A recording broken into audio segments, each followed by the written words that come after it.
Cook County's brand new top prosecutor objects. Actually, she wants all of her prosecutors to object if they ask a judge to keep a defendant behind bars, but the judge then rules them on home confinement instead. Up until last week, the Cook County Sheriff was responsible for running the electronic monitoring program for more violent offenders. But now he's getting out of the game entirely and transitioning those responsibilities to the office of Chief Judge Tim Evans. Now, in a letter to her staff, first reported by CWB Chicago, State's Attorney Eileen O'Neill Burke wrote, quote, "The Office of the Chief Judge has not ensured that they have sufficiently properly trained staff to monitor individuals ordered to electronic monitoring instead of detention." Now, last week I asked Chief Judge Evans about this transition and whether or not he felt his office was ready. We will be ready. We recognize that getting all of the people now assigned to electronic monitoring means that we will get on average about 5 more people per day, but that's 150 per month. He says they will be ready, but Evans acknowledges right now he has to hire 150 more people by November to monitor everyone on home confinement and all that goes along with it, say if someone violates or tries to cut off their ankle monitor. O'Neill Burke says this does not give her confidence that the program can be run without presenting risk to the communities that defendants are released into. And sometimes judges send what appear to be dangerous folks home. Quote, "That population includes offenders charged with murder, attempted murder, predatory criminal sexual assault, as well as numerous other violent offenses such as aggravated battery, felony domestic battery, and various other sexual assault and abuse charges." And judges are not police. They can't simply go arrest someone who violates their order. So what do they have to do instead? Call 911 and have someone, maybe from the sheriff's office, come do it instead. Quote, "I believe this is a serious threat to public safety, and we must make that clear on the record, given that we have approved 57 escape charges since December 2, 2024. Now, O'Neill Burke is making clear there's a new sheriff in town, in the state's attorney's office, and community safety is the priority. So the responsibility now falls on Evans judges themselves. Will they take these concerns to light when deciding where to send a defendant pre-trial? What could possibly be the logic behind putting a violent criminal on an ankle monitor instead of behind bars? If this electronic monitoring transition proves a failure, state lawmakers might have to go against their will and reconsider the Safety Act that did away with cash bail. In the meantime, the county holds its collective breath. And that's our opening shot. Coming up on Paris on Politics. Our exclusive one-on-one with Mayor Brandon Johnson on the new CPS contract. A new book documents the life of Karen Lewis and the rise of the Chicago Teachers Union. And Bill Corgan goes to the opera, our one-on-one with the Smashing Pumpkins star. Next on Paris on Politics. This is Paris on Politics from Fox 32 Chicago. Welcome to Paris on Politics, where we go behind the headlines and beyond the spin. Chicago Teachers Union members are expected to complete their vote on a tentative contract deal early next week. And this week, I sat down for an exclusive one-on-one with Mayor Brandon Johnson, who helped push these chaotic negotiations across the goal line. Now, he praised the new contract, including its expanded investment in what are called sustainable community schools. But an analysis from the libertarian think tank Illinois Policy Institute found that those schools are among the worst performing in the city. I confronted the mayor with those statistics in our interview. This model has produced exactly what the people of Chicago have called for. Byler Elementary on the west side of Chicago was set for closure. We protected and saved that school. It's now a sustainable community school where the neighborhood gets to participate in the overall outcome and the direction of this particular school, and is one of our top performing schools in the city of Chicago. Of course, you're going to have a right-wing extreme group that wants to minimize the progress, particularly for poor children. And so here's what I'm committed to doing, is to ensure that every single child has access to a publicly funded, well-funded neighborhood school with class sizes that are small, right? The sustainable community schools model that really allows for local participation, non-for-profits, business, faith, to all come together to respond to the unique needs that these school communities have. We also have a commitment to grow our after-school programs while also increasing opportunities for children to have music and art. These are the things that the people of Chicago have longed for. And so I was able to effectively bring forces together to respond to the needs of people, and the city of Chicago is leading the way as we ensure that our public schools are fully funded, particularly at a time in which the federal government has shown so much animus against our public education system. We're going to continue to fight back against the Trump administration and ensure that every single child in Chicago has exactly what they deserve. And you brought up Diet High School. You went on hunger strike to save Diet High School. You mentioned they just won a state championship in basketball. It's an amazing story. But on the academic side, the numbers are still troubling there. 4.5% of students reading at grade level, less than 1% math, chronically high absenteeism. How is this effectively serving the kids in that community if these are the outcomes right now? Look, the neighborhood schools that we are investing in are attached to the desires and needs of families. Now, look, there are going to be folks who are going to pick apart data points. Look, here's what's most important. In order for children to succeed in this city, we have to invest in them. And if anybody is calling for the divestment or defunding of our public education system, they're no different than Donald Trump. And so do we take the standard of Donald Trump or those who believe that we should defund our public education system? Do we use their standard as a matrix? Absolutely not. What we're going to use as a matrix are the demands and the desires of working people.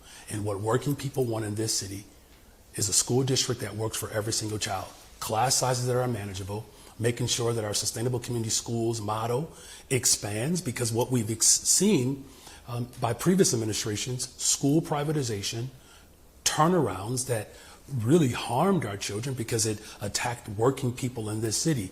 We have shifted away from that model. This is an investment model that speaks to the demands of working people, and especially our parents, right? And I know that in a very intimate way. As a parent who sends my children to our public schools, what I want for my children, I want for every single child in this city. And that's what we're securing. The city of Chicago, conservatively, we help support our school district in the tune of about $1.2 billion. We're going to continue to work together to ensure that our schools are fully funded, because every single child needs access to not just those small class sizes, but our special education students, where in certain schools, 30% of the school population are children who have IEPs. That's why in this contract, there are 400 additional teachers' assistants that will be intimately involved in the overall outcome of our children. Is it on you, is it on the school board to improve those outcomes, those metrics I mentioned, absenteeism, reading scores, math scores? Of course, that's all a part of all of our collective responsibility. Will this contract help get that Of course it is, accomplished? because class sizes actually do matter. There is no other mayor in the history of Chicago that has more of an intimate relationship with schools. I taught in these classrooms, not these so-called think tanks. I send my children to these schools, not these so-called think tanks. These are the same individuals that were cheering on previous administrations when they were shutting down schools, laying off teachers, particularly black and brown women. They had nothing to say when school privatization proved to be financially irresponsible. And now when we have an opportunity to actually achieve a school district that reflects the interests of families and working people, now all of a sudden they're experts. They're not. They're fraudulent. They don't have the level of expertise and connection to these communities. They never have, they never will, and they're not interested in it. And that's why, as a parent, as a teacher, and now as mayor of the city of Chicago, we have delivered on the hopes and aspirations of working people. Schools that have class sizes that are smaller, that's a win for parents. Schools that invest in art and music, that's a win for parents. Schools that have a commitment to having more social workers and counselors, that's a win for parents. Making sure that we're protecting our veteran teachers. Think about what's happening at the federal level, where the Trump administration is attacking seniority, going after public employees. This contract actually secures and supports working people. Here's the other thing that this contract does. It protects Black history. We can actually teach it. The Trump administration doesn't want us to teach it. We also protect the LGBTQ plus community, our students, right? No matter who you are, you get to have access to a high quality public education.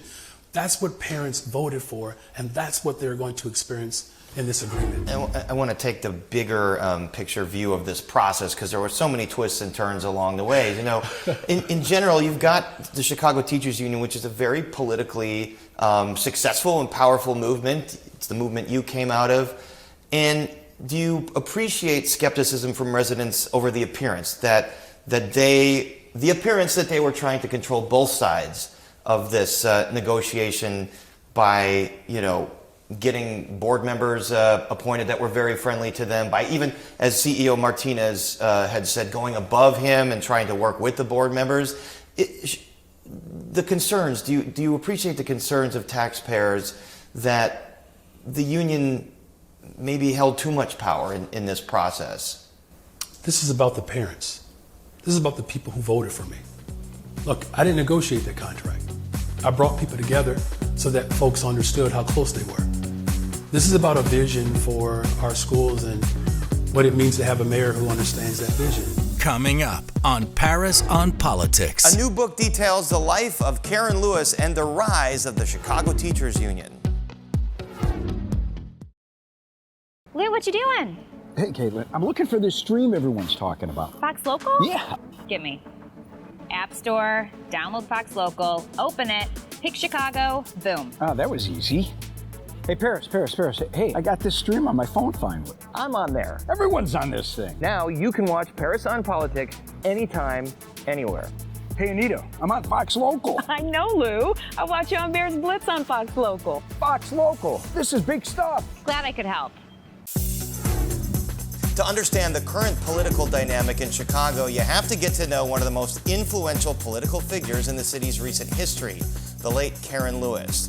Lewis is the former president of the Chicago Teachers Union, and she built the organization into a force, taking what it saw as systemic injustices in the city's massive public school system. Now, she died after a battle with cancer in 2021 and has posthumously authored her autobiography, I Didn't Come Here to Lie, My Life and Education. And joining us is the book's co-author, Elizabeth Todd Breland, who, as I understand, did a lot of transcribing and did a lot of interviewing of Karen Lewis after she had gotten sick to make sure you got this book out. So congratulations on this. Thank you so much. So remind our viewers who Karen Lewis was, why she is still such a towering figure in Chicago politics. Absolutely. Karen Lewis was the president of the Chicago Teachers Union starting in 2010. She was the leader of the organization when they led the massive 2012 strike that really changed the tone and tenor of public education in the city and fought for communities and students and linking the concerns of teachers with the concerns of students and parents to push for fully funded schools. She was a daughter of Black Chicago, raised in the city of Chicago, was a student activist herself. She lived many lives. She went to medical school. She sold Ginsu knives. She did a number of different things before finally finding teaching and taught for over 22 years in Chicago public schools as a high school chemistry teacher. Right, and she was certainly a Renaissance woman. She loved the opera and she loved talking about music. We had a lot of discussions about that when we weren't having contentious interviews. You know, the germination of this current moment where CTU has one of their own in the mayor's office. They have a lot of political power. It kind of happened in 2010 when Karen Lewis, as you write in this book, talked to some folks about putting together a progressive movement. So how did that come together? Yeah, so Karen, along with many other people, Jackson Potter, Stacey Davis Gates, Jesse Sharkey, and others, came together to create a different type of caucus, a caucus of the Chicago Teachers Union that focused not just on bread and butter issues, but also on the needs of communities, linking housing to education and fighting against privatization and fighting against school closings. And that really resonated with many CPS parents and students and community-based organizations who had been fighting for education justice for many years. And they built coalitions with those groups to push back against many of the policies that were being put in place at that time. There were the strikes, there were many demonstrations and protests. They linked up with a lot of progressive causes and protests. I watched them build their power, put people on city council, in the state legislature. They tried for the mayor's office a couple times, they failed. Finally, they were successful. But you know, one of the interesting insights in the book is her relationship with Rahm Emanuel. Sure. Rahm Emanuel, the former mayor, you know, kind of had a harsh stance against the teachers union, but he met his match with her. Tell us about some of those personal one-on-ones they had. Yeah, you know, I think when Rahm met Karen, he met his match, right? And she pulled no punches. She was very direct in fighting for students and their needs and some things that maybe with previous conversations and personal relationships, if Rahm cussed at someone or, had some tough talk behind closed doors, she brought that out in the public because she was also ready to fight back. And I think she saw it not just as fighting back for herself in these sort of personal back and forths, but as fighting for students and educators and communities who had really been ignored for a long time in the city of Chicago. She also was going to run for mayor against Rahm Emanuel in 2015 until she got sick. How serious was that potential campaign? Oh, it was very serious. She had a campaign manager. She was actually going around and having conversations with communities. She had this idea of a democratic mode of governance whereby every community would have these conversations, and then that would build a legislative agenda in a certain way. And she was starting that work even pre-candidacy. And on the unfortunate day where she first had to go to the hospital, she actually had been meeting with various groups of community members that day and sort of had to be rushed out to then take care of her health condition. And it was very sudden. And this is when she first discovered she had brain cancer. That's and right. She suffered with that for about 6 years. And Chuy Garcia then ran and lost in that election. Rahm Emanuel got reelected, going back to history here. Stacey Davis Gates, the current leader, was basically her protege, but they're similar in some ways, they're different in some ways. How are they similar, how are they different? I don't know. I think they're both black women in leadership. And what I see is that being a black woman in leadership, you face a lot of scrutiny. And you face scrutiny that your white and male peers don't face in the same way. And I think both of them share that experience of being a black woman in leadership. Although I think she talks about in the book that she was very refined and she felt that she needed to be to appeal to white America. Yeah, I mean, I think she has this part where she talks about how once she became CTU president, she had to think more intently about even the way she presented herself and having a makeup artist, because black women would not be accepted or listened to if they kind of showed up just anyway and not fully put together. And she modeled this in some ways after Jackie Vaughn, the first black woman who was president of the Chicago Teachers Union, who was very much known for her sense of style. But to your point, I think also spoke to a certain respectability politics of that time that required and demanded black women to present in a different way. Yeah, I think she says in the book she needed to master the Queen's English if she was going to be taken seriously as a political leader. We know her legacy in Chicago. What about nationally? Nationally, I think if you think about where education politics are today and where they were during her time, you've seen the transition that movement that she was a part of and a leader of changed. The push for fully funded education, not just here in Chicago, but nationally. The Red for Ed strikes that broke out all over the country, demanding that teachers be respected and compensated, and that students' issues are also teachers' issues. So the need to think about wraparound services and anti-poverty programs as part of education. That's part of her legacy. But the other thing that I think is part of her legacy that speaks very much to our conditions today is the way that she pushed back very directly against billionaires, against establishment Democrats, built cross-cultural, cross-racial coalition to push for the public good. And that seems more important today than ever. All right, Elizabeth Todd Breland, it's a fascinating read. I Didn't Come Here to Lie, My Life in Education. Karen Lewis, thank you very much. Congratulations on the book. Thank you so much. Coming up on Paris on Politics. How rock star Billy Corgan is turning his masterpiece, Melancholy and the Infinite Sadness, into an opera. Nothing beats a Chicago sunrise. But with our busy lives, it's easy to miss. Good Day Chicago won't waste your time. We don't produce our news out of New York. We are live, local.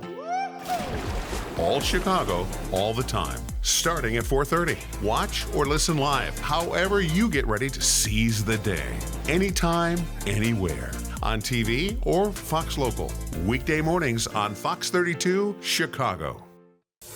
There's real excitement, and even from, longtime subscribers, longtime patrons, longtime board members, they love that we're working with Billy because he's such a Chicago institution. Smashing Pumpkins came out of Chicago, so there's a real sense of civic pride around the project, and they love that we're doing something different. They're excited that we're going to have new audiences coming into Lyric for the first time and having this experience, and then hopefully they love it so much that they'll come back for something else.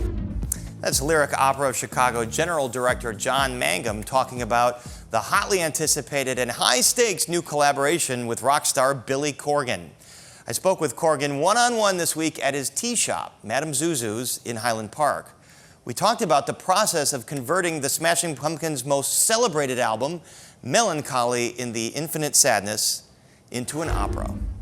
The album was written as a sort of a mythical 24 hours in a day in someone's mind. So I think depending how the music works modularly, it'll kind of work. But once I hear it all together, I'll be able to tweak it from there. And you know, and musically, we were talking about the fact that you don't want the lyric to just do a rock opera like the album with maybe a few strings. You're adapting this to like classical music. No, this is a full adaptation to the classical and operatic world. First thing I said to lyric is I don't want opera to go rock. My fans don't want to see that. I don't want to see that.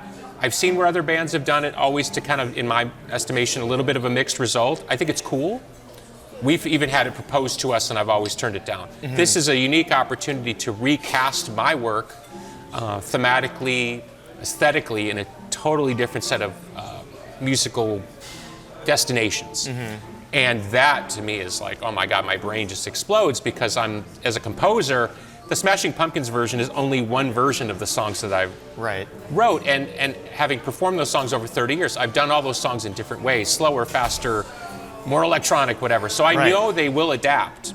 And so that's why I'm working with a true string arranger from that world, because it'll be up to him to kind of decode these melodies out.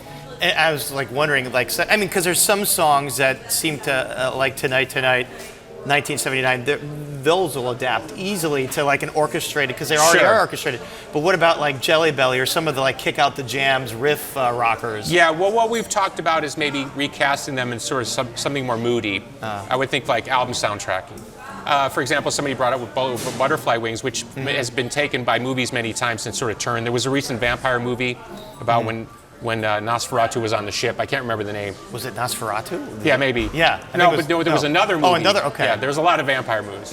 So, they used Bullet with Butterfly Wings, but they had an artist re-record it, but it was like, the world is a vampire. Bo, da, da. So it almost has like kind of a classical Wagnerian foundation to begin with if you break it down into that. So instead of going da da da da, you go da bo da da. I wonder if you realize that looking back at all of this work and conceptualizing it this way, that maybe there always was that undercurrent running through your composition, your writing, like this kind of operatic. Well, you know, mentality. I have no training at all. Yeah. I can't read music. Everything is by ear. But I've been lucky enough to have experiences with a lot of people in the classical world through the years doing strings, and they've always come and said, you could do this if you really wanted to. And they said, do you read music? No. And they're like, oh my God. Like, because, you know, in their mind, if you can't read music, they don't even know where to begin, because they wouldn't even know where to tell me to begin. But I've always gotten a lot of compliments, so it's always given me confidence to think that it could translate. I know the polyphony is there. As somebody who composes music for a living, I listen to a lot of great composers. And I know that the polyphony, my polyphony is its own version, so Gershwin, everybody has their own vibe. It'll probably translate a lot better to classical world, I think, than people might imagine. Are there composers that you're listening to help inspire you on this project? Sure. Well, what the arranger and I talked about was we tried to just kind of keynote, let's call it classical voices that I thought. So I would, on one song, I'd say, I can never say the title of this Wagner, it's Lohengrin. Anyway, it's one of his masterworks. There's this incredible, long, beautiful beginning. It's so elegiac, it's so pretty. I was like, can we do something like that there? Can we do a little bit of Gershwin here, American in Paris here? Can we do a little Bertolt Brecht, Three-Penny Opera here? Just to kind of push it in these directions. And he was like, oh great, that really helps me understand how you want to voice these things out. This is so interesting. So this is going to be, I mean, you're composing new music for this. And is the intended audience your fans? Is it opera goers that have subscriptions to the lyric? It's funny because we're here at Madame Zuzu's, and when we opened this Madame Zuzu's 2.0, the first thing I said to my wife is, if we don't attract everyone from young people to 70-year-olds wanting to come in and have a nice lunch, we're going to fail. So I think, honestly, the same way. I want the donor class of the lyric to be really comfortable and have a really beautiful evening and say, oh, this is kind of fun and interesting. and not sort of send them out the door holding their nose thinking, well, that's really not for this sacred place. Right. And at the same time, my fans need to be able to come in, and I've gotten so many messages from people saying, this is the first time I'm ever going to go to the opera. But how fantastic I'm sure is that? the Lyric loves hearing that, Oh, they too. do, and they've told me the same. They've gotten the same feedback. So the idea that we'll have this beautiful mixed crowd of, let's say, older patron class, who I respect very much because they keep that thing going. And I know a lot of them. I work with them through Pause, Chicago, and I know a lot of these people personally. So I have a lot of respect there. I live up on the North Shore. There's a lot of money up here. Right. I mean, that is the donor class that supports the arts in Chicago, including Ravinia. No doubt. All respect. Yeah. But at the same time, a rock crowd needs to come in and mingle and find common ground. And as a musician, you want that, everybody coming together. You want to break down genres and barriers. There shouldn't be, No, and this is why I'm only singing a few songs every night, but most of the other vocal work is being done by, true operatic stars. Well, so you're singing, are you going to be like just singing, or are you going to be performing, like you're going to be blocked, you're going to have parts blocked for you on stage? We're not really going to act out. Okay. There's no acting. That's It's a performance of it. It's a performance of the music. We will be in costume, and there will be a stage set. And I do know me enough to know there will be some form of thematic, but we're not going to break down in anything beyond. Well, that's kind of how they did Jesus Christ Superstar there, and it was just like performance of it. But the thing about the Lyric was, it's a big space, and the fullness. They had a full choir and we're gonna orchestra have full orchestra, full choir. So you can really take advantage of the fullness of sound in that place. I said to I recently I got to meet the maestro of the Lyric the other day, and I just seen Mozart's Requiem there, which he conducted. And when that orchestra gets humming and that room starts really bouncing off the walls, it's not loud, but it's a different type of fullness, like you're saying. Right. So I really look forward to standing there, singing with a full choir behind me and a full orchestra. That's our show for this week, and here's an invitation for you to check out the Fox 32 Week in Review, our recap of the week's biggest stories and best reports. My interviews with Mayor Johnson and Billy Corgan and my investigation into the FAA's staffing issues are featured, among other stories. So give us an hour, and we will get you up to speed. And watch anytime at Fox 32 on Fox Local on your smart TV. And let's encourage this spring weather on. So long, everyone.